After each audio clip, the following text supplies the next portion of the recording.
In an attempt to tame the Wild West, a prison was established in Deer Lodge, Montana in 1871.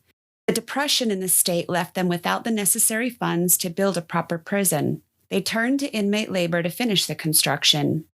During its operation, a daring escape attempt was made by 2 prison inmates. It left the warden dead, and 18 prison employees were taken hostage. After a bazooka was fired at the tower where the 2 prisoners were stationed, the riot ended in a murder-suicide. Do the tower walls still hold the energy from this tragic event? Stay tuned. Mystery Media Group presents Case File 44.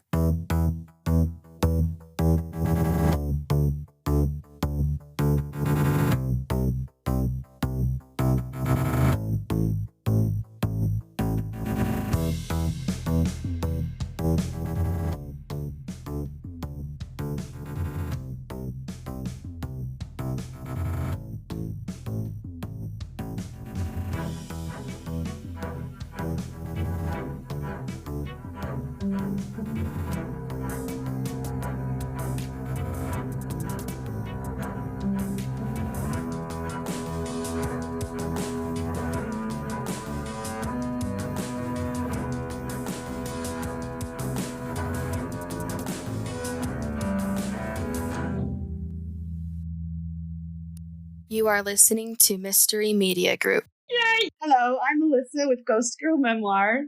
I'm Mike with Paranormal Treasure Hunter, and you are listening to Destination Mystery.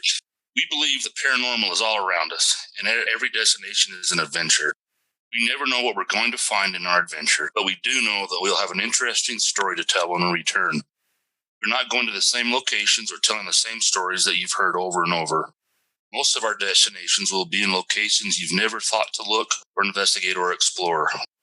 And we hope you will join us in our journey toward discovering the truth. When we were on our little Montana road trip, we got to stop and investigate the old Montana State Prison. We started at 9:00 at night, and we were able to stay there. We were supposed to end at 3, but I think we stayed later than that. It was closer to 4. The lady, her name was Lisa, whom hopefully we'll be able to interview with a little bit later, was super nice to let us explore around and have fun. But anyway, there was a paranormal investigator there who took us around, gave us a tour, kind of talked about some of her experiences there and some of the hauntings that she's experienced. And we did some investigating with her, and then we were able to go out on our own. And we literally had free reign of the entire prison, access to everything. Everything. That's so cool. It was amazing. That does not happen often. Or No, ever. that is why I like those haunted tours at night. Yeah, that was really because we fun. get free access and there's no people, and we don't start waking up till about 11 o'clock at night. Yeah. When we were sitting at McDonald's planning this before we went, I'm thinking, I've got to have a nap. I am so tired. I'm never going to make it through this. I was the same way. But the second we got in there, man, wide awake. I'd get a lot more work done if I felt like that. I know. I was so excited. It was just a beautiful building. Oh, it was. The prison was established in Deer, Montana in 1871, and it was mostly constructed by the inmates themselves. And it remained open until 1979, when a new facility was built about 4 miles west of town, which is where Google Maps kept wanting to take us. The original design that they had made was estimated to cost about $100,000 to construct, but they were only given $40,000 to do it. And this was in part because of the depression that was happening in 1893 in the state.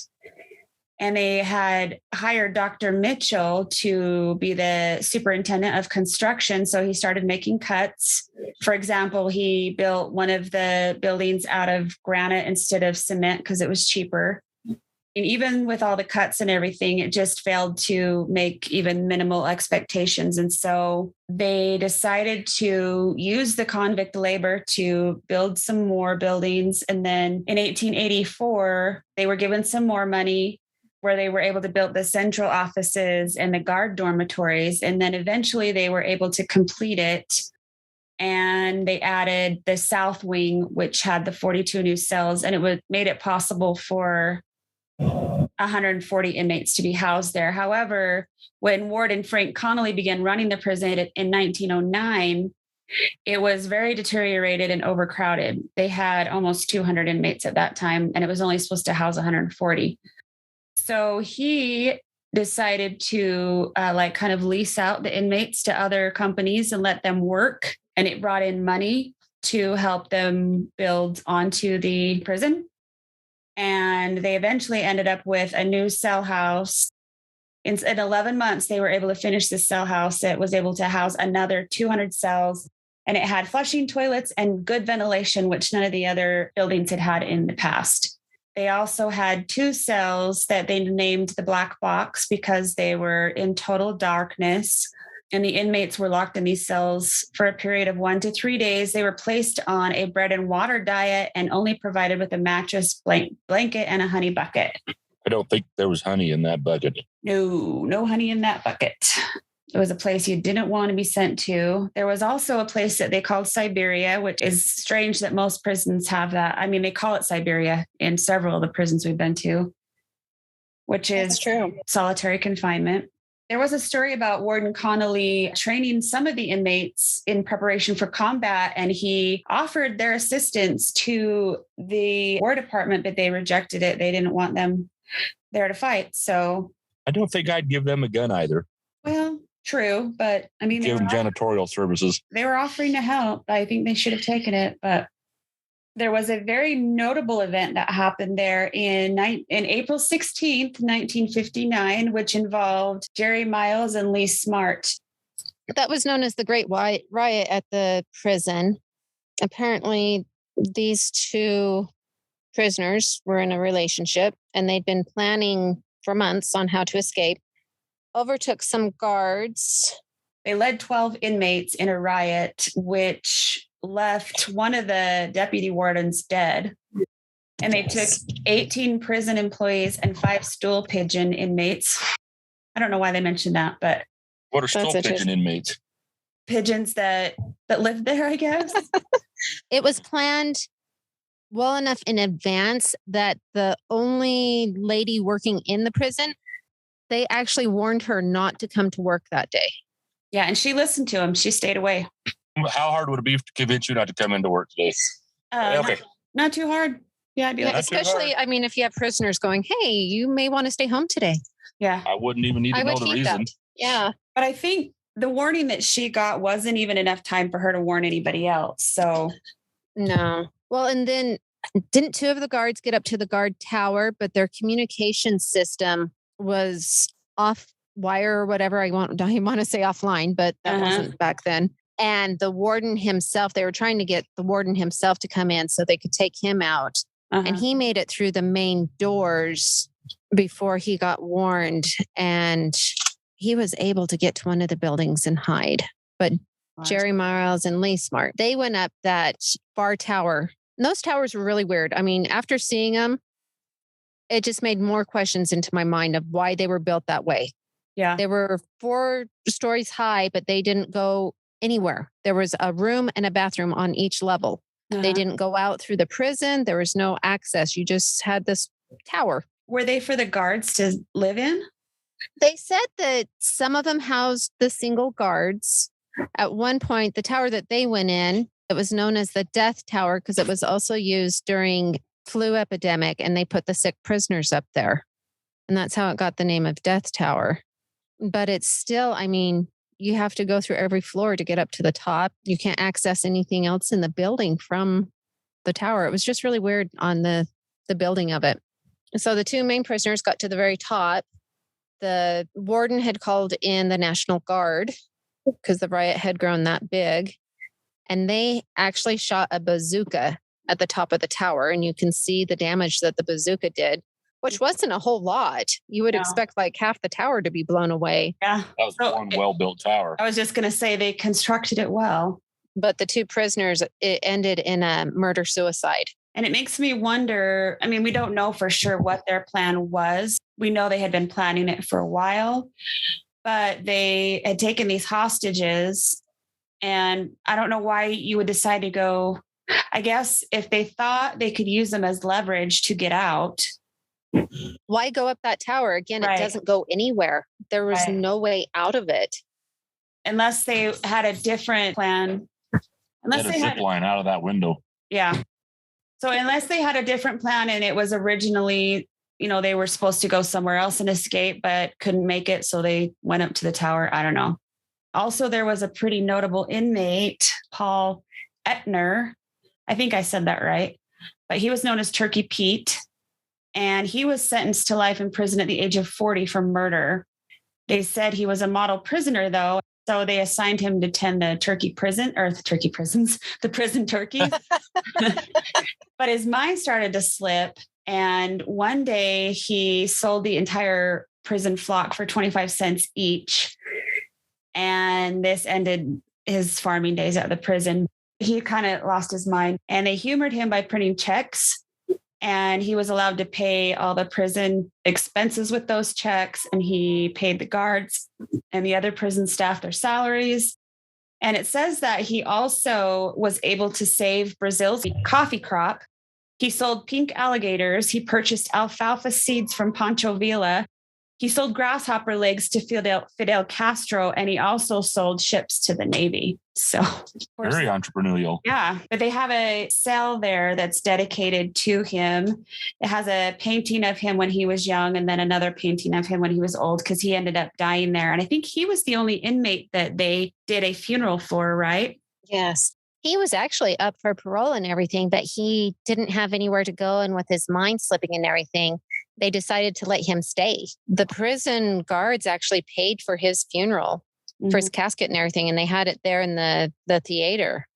And I think he's one of the few prisoners that got an actual headstone. Mm-hmm. Let's just start with the investigation in the women's ward. It was interesting how we started as a big group, but there seemed to be a lot of activity there. It was fun having their equipment too, because they had stuff that I never thought of using. I didn't think about those light up cat toys and stuff. They had the famous music box. Yes. As seen on Destination Fear. I think we should get one of those too. That thing never shut off, though. It was on the entire time. I wonder if there was an issue with it setting itself, kind of like my REM pod does on occasion, or if there really was activity the whole time. I don't know. Yeah. But the cat balls lit up a lot too. Yeah. But during the first part, when we were in there with the group, Melissa and I went to one of the back cells, and they asked us, what part are you drawn to? And I was drawn to that back cell, and both of us went back in there, and we set up our REM pod back there. And the two of us stayed back there while they played music and their music box was going off. It was interesting back there. You felt a lot back in that room. Didn't you have like someone touch you? And yeah, I did. I was drawn to that same back room that you were, and I felt the presence of a female. I got the impression she was quite feisty, just one of those type of people that could kind of take care of herself. Anyway, I got tapped on my left shoulder. I was sitting against the wall, and my left shoulder was by the cell door. And it was almost like somebody had reached through that cell door and just tapped me on my shoulder. But it was pretty distinct. It was 2 taps. And then I kept getting the impression that the lady's name was Edith. And we later learned that there was an Edith that was an inmate there. The lady who works there thought it was that cell. There really wasn't Edith. So I thought that was kind of interesting that I would get that impression. I didn't know before I went there. I don't think we got any activity on the REM pod, but we did get some activity on our EMF detector. Especially when we picked it up off the floor and put it on the bed. I was sitting on the edge of the bed. Towards the end, especially when they started turning off the music, we started getting a lot more activity. And it almost felt like someone sat on the bed when I was on there. I remember us saying, well, it's time for us to go. If there's anything you want to tell us, let us know now. And the EMF detector started going off.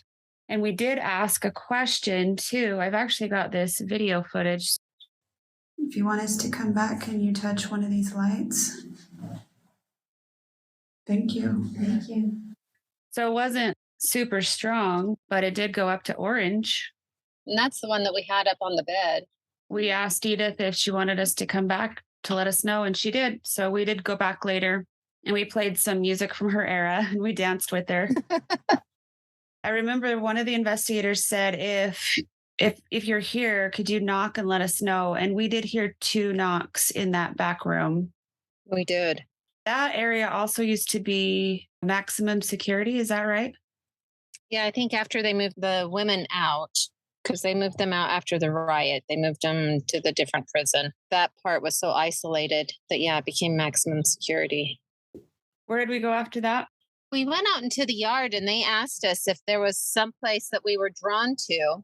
And we were facing towards the 1912 building. And I told them that tower, I said, I'm really drawn to the towers. It feels like someone is up there watching us. We don't necessarily have to go up there, but I feel like someone's watching us from that tower.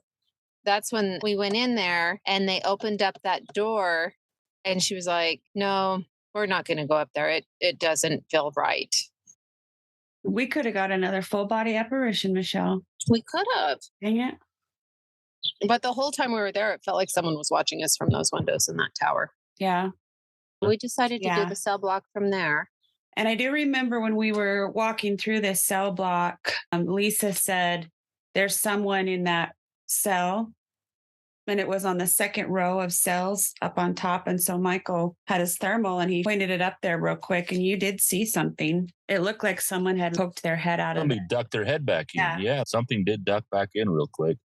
I actually saw it first. That's why I put my head up. And she said the same thing right at the same time. Yeah, I saw that too. There's something up there. But it was so fast. That's how it always is. So quickly. So we kind of walked through that building, but I don't recall us doing an actual investigation in that area, did we? No, not until the other side. That's when they had to sit in, choose a cell to be separate in. They set a REM pod not too far outside the cell I was sitting in.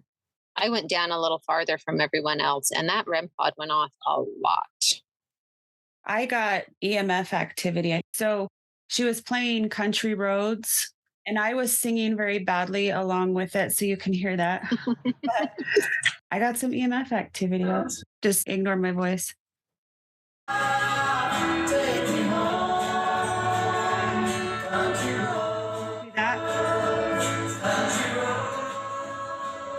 Oh, wow. You've got a lot of activity. Yeah. And is that a demon in the background? The red? No, the sound. Yeah, that was very. I'm just kidding. That EMF was going off like crazy when she was playing that music. And as soon as the music stopped, the EMF stopped. Oh, interesting. So I'm guessing they either really liked the music or really didn't. But I've never known anybody not to like that song. So. Well, yeah. Yeah. I had an EMF in my cell, never went off once. That's weird. But the REM pod outside the cell was going crazy. Huh. And then we continued down that road. At the very end of it was Turkey Pete's cell. They would not let us go in Turkey Pete's cell. Then we went to the chapel. Yeah, the chapel and the hole. We could see the hole through the wall. Solitary confinement. Solitary confinement, yeah. They told us that they get a lot of activity in the chapel area. They had a laser grid that was pointing on the door because they often see shadow figure that's standing outside that door. I do remember the green lights. Do you remember them getting brighter? Yeah, I've got video of that. Yeah, it would get brighter and then dim out. It was kind of interesting. I sat there and watched it for a while. Some of the laser dots in the top right corner blacked out, and then almost like something kind of flew through the door, and then they'd come back. And that happened twice that I could see. On my thermal imager, I didn't ever see the outline of anybody, but in the corner of the doorway, it would get brighter or hotter, like something was walking up towards the doorway, never stepped into view of the doorway, but you could see where possible heat signature was coming up and then going away, because it'd get really, really bright on the thermal imager, then it'd go back to their normal and then it'd get bright. It happened a couple of times. Yeah. I don't know what it was, but that was interesting. About the same time that area went dark, and we saw the pixels on that laser grid go out. And it did kind of seem like someone was standing out there watching us. It did seem like it. It's kind of weird. We took turns sitting in a solitary confinement cell, and she had what she called a phasma box. And we were able to use that to do a session in that cell. And I have a couple of clips from that. It was the first time that we'd ever used the Phasma-Box, so we were not really used to how it sounded and how it worked. Hard to hear because it was a small room and it echoed. Yeah. Well, That box the was sound loud. itself echoes anyway off that. And I downloaded it when we got home to try it, and I'm not sure I like it because I thought, well, maybe it will sound different in my house versus the gel where it's echoey, but it sounded exactly the same, and the Oh. voices sounded exactly the same. So I don't know, but we got quite a few clips, so I'll play those for you. Okay, here's the first one. Are you guys arguing about who's talking?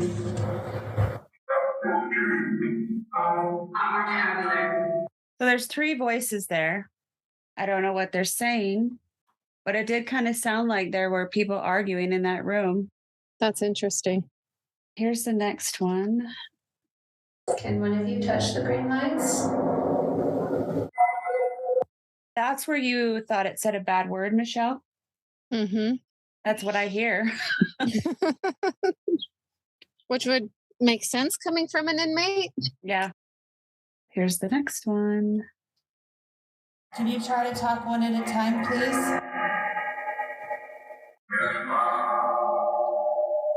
I hear yes, ma'am. Yeah, but it was very sarcastic. Exactly. Yes, ma'am. All right, here's the next one. Did you know Turkey Pete?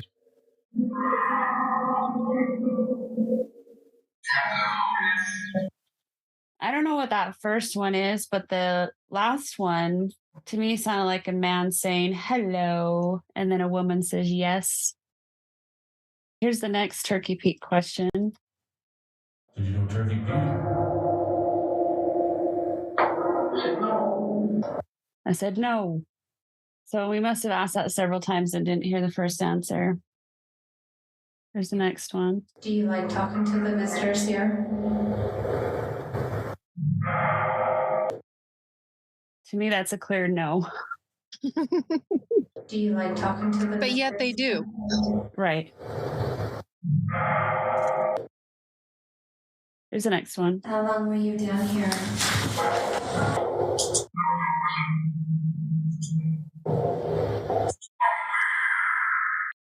I hear something a year. At the very Almost to me that middle part sounds like for a long time. Oh, How long were you down here? yeah. For a long time. This one a long time, and then this one says almost a year, I think. Because I said down in those cells, they stayed, 10 days, and then they had to come out and see the doctor and make sure they were okay, and then they'd put them back in. Yeah. That'd be kind of sad if he was down there almost a year, but here's the next one. See, if you touch it, they light up. It kind of looks like Christmas, doesn't it? Yeah, it sounds like she says Christmas right here. And you're answering with, yeah, it kind of looks like Christmas, doesn't it? Which is true because they're red and green. Yeah. Here's the next one. You want to come here? I hear you want to come here, but we didn't ask anything before it, so it's kind of weird. Okay, here's the last one. Why did you get put in the hole? Fighting? Did she say castrating? That's what it sounded like. Didn't we ask about that? And she said somebody was put in here for that. Yeah, well, somebody was imprisoned for that, yes. So they very well could have been in the hole for a while. Why did you get put in the hole? Fighting? And that was fairly clear. That one was one we definitely heard nice and clear. So that was our first time using the Phasma-Box, and I don't know that I loved it, but I am definitely willing to try it again. So then after that, we went into the showers, and I think each of us took a shower stall. While we were in the shower room, I didn't get a whole lot other than I heard a door open, like a cell door open in the room upstairs. And then I also heard some banging that sounded like banging on the cell doors. And there wasn't anybody up there. We were all down in the shower room. So that was interesting. Yeah, I never felt like there was really any presence in the shower room when we were in there. No. Mike was trying to fix the plumbing. It was dripping. It was bothering me. What was that hallway that you didn't want to go into, Michelle? Oh, that was the tunnel. The You tunnel. guys went down into the tunnel. Yeah. And I did not want to go in there. That was my favorite spot. It was tunnels. cool, really cool. And I started down there and then came out because I was feeling really out of sorts as well. I actually got kind of dizzy, had to sit down. Yeah. I just felt like it wasn't the place for us that night. And when No. I stayed out with Lisa and, because they said that's where the guards would sit. They had the gun ports that pointed into the chapel and the classroom there. That the Yeah. guards would watch the inmates from there. And that's how, through those tunnels, is also how the guards got in and out of the cell block. Yep. But I started asking her because I'm like, I just feel like it's just a horrible place. What else happened there? She goes, well, a lot of times they would take prisoners in there and discipline them. Mm. Oh, I couldn't see that. Beat the crap out of them. Now that makes sense that it just felt like a dark, horrible place to me. Yeah, I felt the same way. Did you get anything there, Mike? No, I stayed in there for a while. I went down both ends and all the way to each end. One of the ladies went with me down there and something happened to her and she took off quite fast. And I had my flashlight off and it was in my pocket. I was just kind of using her light. And she took off and left me down there by myself in the dark. She saw something in the room or heard something in that far room that had the storage in it. Uh-huh. There was a light in there that moved or something. And boy, she took off. Huh. After the tunnels, we went to... Administration. That's where we learned the pendulum. You want to talk about that, Mike? Well, they asked for a volunteer, and I don't usually volunteer without knowing what it is for, but I was in a good mood because we were doing something fun. And so they wanted to ask questions to me, and I was supposed to stand and fold my arms across my chest. They would say, they'd ask the question, then if it's yes, push them backwards. If it's no, push them forward, something like that. Yeah. And they had Melissa and I stand in front of you and behind you to catch you just in case. And they asked one question, and I'm like, you know what? Let's put on some earmuffs so that I can't hear you, so that I won't be swayed one way or another. And so we put on those noise canceling, and I'll be danged if it didn't feel like I was being ever so slightly directed in one direction or another. So that was a new thing that we hadn't tried, and it was kind of interesting to see how that worked. So we went through all the administrative buildings. There was a huge wall that had the missing children. That made me kind of sick because there were 3 huge walls full of kids missing. That's a lot of missing kids. There was also a wall that had the FBI's most wanted. I believe your picture was up there. Yeah, maybe. I remember just kind of walking around and checking things out, and there was like the booking room and the warden's psychiatric room. Oh, yeah. Where the psychiatrist had to work. It was the size of a broom closet. It was the most depressing room. Lord, I'd lose my mind if I had to work in that 8 hours a day. I'd rather be in the jail cell than that room. It was awful. And then we begged them to take us to the towers. They said that there was a tower that they would take us to that hadn't been opened in 2 years. They told us it had a portal and they closed it off and hadn't allowed anybody in there, but they were going to open it for us. So I kind of pushed her out of the way and ran up there because I wanted to see what this portal was. I didn't understand what it was exactly, to be honest, what a portal was or what she meant by a portal. She said you could physically see it. And I was like, how do you physically see a portal? So I'm not sure, but we did find something interesting. You want to talk about what we found? There was one room with a bench. There's one person bench in the middle of the room. And this substance, it didn't come from the ceiling. It didn't come from the walls. There's a substance all over the floor that looked very much like a lot of blood had just been let loose on the floor. I don't know how else to describe it. Exactly like blood. It was that it did. Dark color. It didn't come from the ceiling and it didn't leak from any of the walls.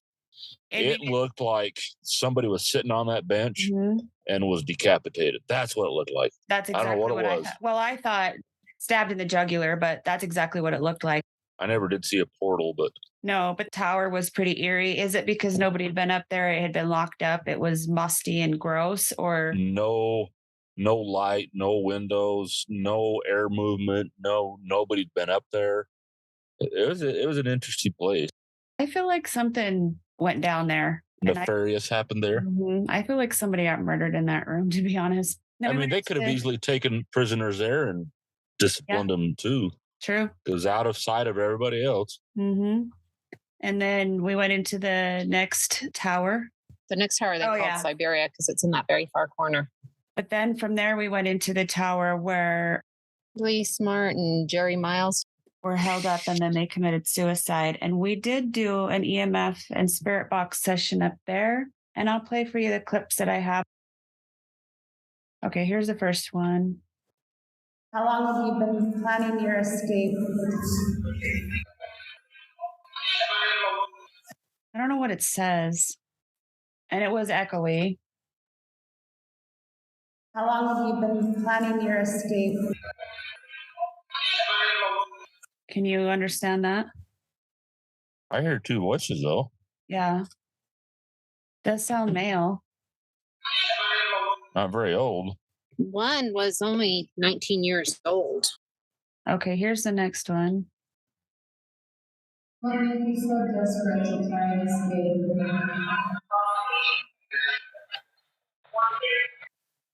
So Michelle's asking, what made you so desperate to try and escape?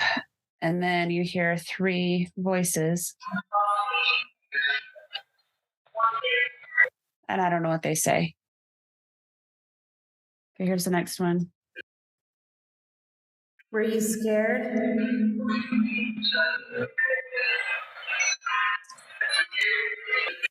These two? It sounds like FU again. That's what I heard. First one sounds like some, yeah. And then the other voice cussing at us again. And the interesting thing is that the two first words sound like a younger male, and the last two sound like an older male. What year was it? Do you remember? 1959. All right, here is the last one. Why did you choose to die?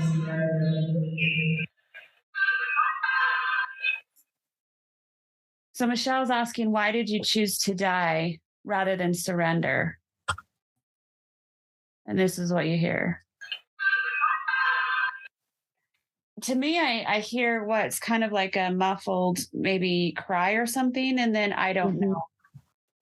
Well, when I was listening to what I had on my phone recording from this, it's really interesting. Up in the very top room where these recordings came from, the spirit box was really loud, like there was people arguing and fighting, almost like you would from a riot. And then my next recording was in the room just below that one, and the spirit box was quiet. There wasn't all that back noise of yelling and fighting. We could definitely have been hearing some of the residual from that riot. I mean, it was such a high energy event that could easily be stored in those walls where it's just replaying over and over again. Yeah. I mean, that's just one thing I really picked up when I was listening to the recordings, how that room was just so loud and the one below it was quiet. After we did that, we had free reign of the whole prison. And we just walked around and looked at everything and took pictures and explored. And how did you like that? I absolutely loved that. Especially free reign to the whole place by ourselves. Yeah, because the other group had left by then. And just knowing you had the whole prison to yourself. At 1 or 2 o'clock in the morning, when that's probably when I'm the most awake. I had so much fun. I did too. When we went back the next day and they had the general public was there, you couldn't see half of it, and it just wasn't as much fun. I don't know why, but that is one of my favorite things in the world to do, is have free access to a place like that and just look it over. I just love it. It was really cool that they opened everything up for us and we didn't have anybody else in our way, and we were just able to wander around freely to everything. Yeah. We got to see all the things that the normal population doesn't get to see. So that was fun. Those guard access tunnels were pretty cool. Yeah, they were. I mean, the prisoners had really nice ways of getting to and from, but the guards had a pretty crappy, deep, dark crawl space tunnel, ladders and small spaces. And they had to tie a key to a shoestring and hand it down to the next guard to come up. The facilities for the prisoners were better than the facilities for the guards. Yeah. If you enjoy our show, please like, subscribe, and leave a 5-star review. For more information, you can visit www.destination-mystery.com. Find your own destination and solve the mystery.